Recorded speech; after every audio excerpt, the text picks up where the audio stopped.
Olá, bem-vindos ao curso de Java SE da Grande Porte. Eu sou o professor Nelson e vou te ensinar a programar em Java.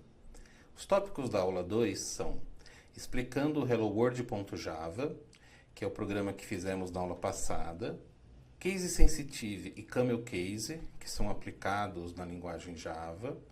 Java é uma linguagem de formatação livre, vamos ver o que é isso.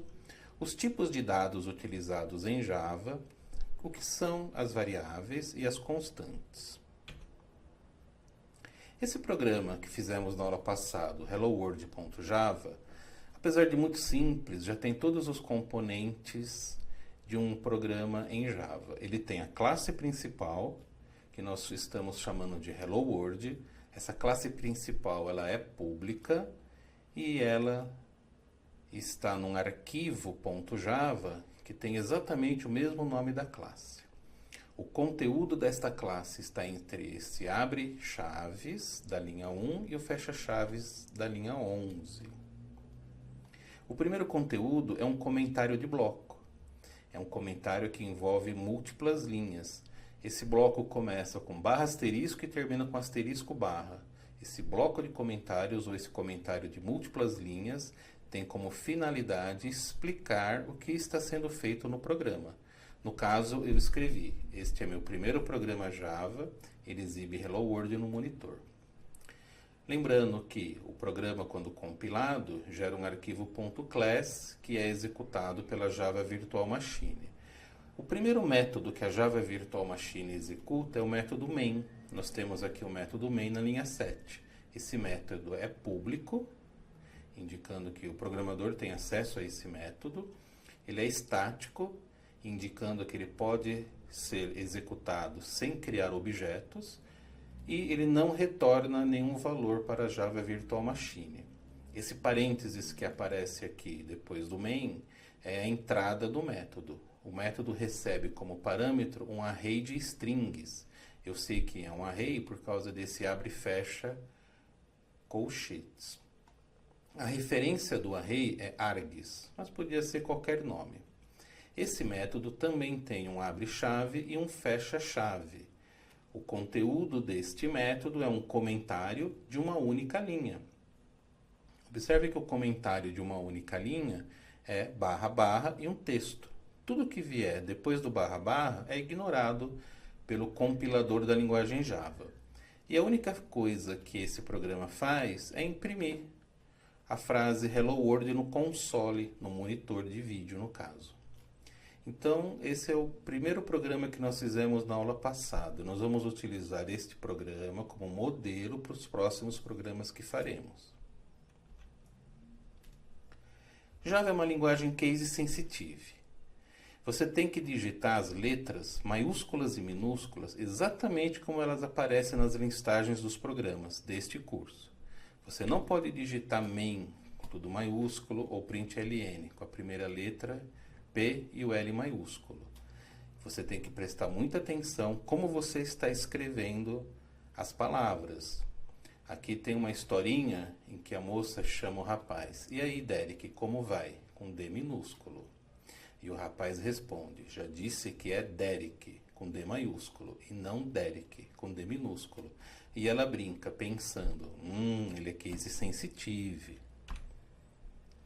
Java também tem a utilização do camel case. Então, é uma prática de você, quando tem várias palavras, você apenas gruda as palavras, você não separa com underline, por exemplo, nome funcionário, conta corrente.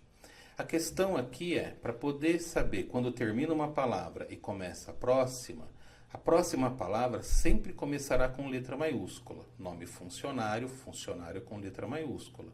Conta corrente, corrente com letra maiúscula. A questão é, e a primeira letra? É minúscula ou é maiúscula? Um padrão que é adotado pela linguagem Java é o seguinte. Para nome de variáveis, atributos e métodos, você coloca a primeira letra em minúsculo. Isso passou a ser chamado de Lower Camel Case, em que a primeira letra é minúscula e as demais primeiras letras das próximas palavras em maiúsculo. Já quando a primeira letra é maiúscula, o padrão é utilizá-las na definição de classes. Então, isso se chama Upper Camel Case. Lembrando que a prática do Camel Case não é uma regra da linguagem, é uma prática de programação e vale a pena ser usada. É Camel Case porque as letras maiúsculas aparecem entre a primeira e a próxima, como as corcovas aqui de um camelo. É uma boa prática de programação. Todo mundo utiliza Camel Case e nós vamos utilizar também no nosso curso. Observe que Java é uma linguagem de formatação livre. Por exemplo, eu poderia escrever todo o código numa única linha. Aqui eu fui obrigado a escrever em 3 linhas por causa desse comentário. Eu coloquei o comentário sozinho numa linha e tudo que aparece depois do barra barra é ignorado. Eu também poderia ter escrito este programa colocando cada palavra numa linha separada. É claro que, já que a linguagem Java permite uma formatação livre, por que não fazer uma formatação mais adequada, uma formatação que facilita a leitura do programa? Essa formatação utilizada na linguagem Java é a chamada de indentamento de 3 caracteres. Você cria dentes no seu código espaçando 3 espaços, 3 caracteres. Então eu sei que tudo que está dentro desse espaçamento de 3 caracteres pertence ao Public Class Hello World. E o que está dentro aqui desses 6 espaçamentos pertence ao método main. Então, indente o seu código, crie dentes na codificação, de forma que isso vai facilitar o entendimento, a leitura do seu programa pelas outras pessoas. A linguagem Java é conhecida como uma das linguagens fortemente tipadas. Como assim? Os tipos primitivos de dados da linguagem são inteiros, booleanos e ponto flutuante. Se você declarar as suas variáveis como sendo um desses tipos, significa que durante toda a vida do programa, ela só poderá armazenar dados deste tipo. Então, quando uma linguagem tem essa característica, ela é chamada de fortemente tipada. Os tipos primitivos da linguagem Java são números inteiros, números de ponto flutuante, que são os números com casas decimais, e os valores lógicos, true e false, chamados de valores booleanos. Os números inteiros podem ser byte, char, short, int e long. E os de ponto flutuante, float e double. Vamos dar uma olhada em cada um deles? Os tipos primitivos de dados do tipo char ocupam 2 bytes na memória. Com 2 bytes você consegue armazenar números de 0 a 65.535, o que dá 65.536 caracteres. Essa é a quantidade de caracteres diferentes que você consegue armazenar numa única variável. Você consegue, numa única variável do tipo char, colocar uma dessas 65.536 caracteres. Já uma variável do tipo byte armazena números inteiros na faixa de menos 128 a 127. E ele ocupa apenas 1 byte de memória. O inteiro curto sinalizado é o short, ocupando 2 bytes, de menos 32.768 até 32.767. Essa é a faixa de números que você consegue armazenar numa variável do tipo short. Uma variável do tipo int, o inteiro sinalizado, já ocupa 4 bytes. Então vai de aproximadamente menos 2 bilhões a mais 2 bilhões. Essa é a faixa de valores que você consegue armazenar números no inteiro. O longo é o inteiro longo sinalizado, já ocupa 8 bytes. Olha só esse número. É 9 quintilhões negativo a 9 quintilhões positivo. É um número muito grande. Também precisa de 8 bytes, né, para poder armazenar os números nessa faixa. O tipo booleano ou é falso ou é verdadeiro. É um bit, ou é 0. Falso ou é 1, verdadeiro. True ou false. O tipo de ponto flutuante é o float. O tipo float é chamado de simples precisão. Por quê? Ele consegue armazenar números com até 38 dígitos. Porém, desses 38 dígitos, só 7 são significativos. É como se você tivesse um número com 7 dígitos e o resto tudo zero. Mas com 7 dígitos de precisão. E 38 menos 7 dá 31 zeros. Double já é de precisão dupla. Observe que ele ocupa o dobro do tamanho de um float. Enquanto o float ocupa 4 bytes, o double está ocupando 8 bytes. Ele armazena números com até 308 dígitos, porém, apenas os 15 primeiros dígitos têm precisão. Os 15 primeiros dígitos são significativos, têm valor. Então, o que eu faço com esses tipos primitivos? Eu uso esses tipos primitivos para criar constantes e variáveis. Lembrando que as variáveis são espaços reservados com um nome na memória. Então eu tenho aqui a minha memória, os vários pentes de memória, que podem ser representados como uma sequência de bytes numerados. Byte 0, byte 1, byte 2, assim por diante. Aqui está em hexadecimal, mas é uma sequência de bytes, todos numerados. Se eu declarar uma variável do tipo char, lembra que char ocupa 2 bytes? Por exemplo, eu estaria ocupando o byte 3 e 4. Se eu declarar uma variável do tipo inteiro, eu já precisaria de 4 bytes, como por exemplo os bytes 1, 2, 3, 4. Mas, gente, ficar guardando o endereço de uma variável é impraticável. Seria bom referenciar esse endereço por um nome. E é o que se faz. Isso se chama identificador. Você vai identificar a sua variável por um nome. E esse nome irá fazer referência àquele endereço de memória. Mas como dar o nome para as variáveis? Então veja só.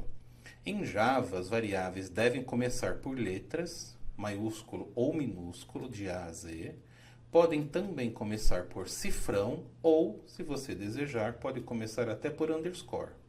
Algumas pessoas chamam de underline. Lembrando que você não pode usar as palavras reservadas da linguagem Java como identificador, já que elas são reservadas para uso da linguagem. Uma vez que você pensou em algum identificador, você vai fazer então a declaração da variável. Declarar uma variável é informar o tipo de dado e o nome que você escolheu como identificador.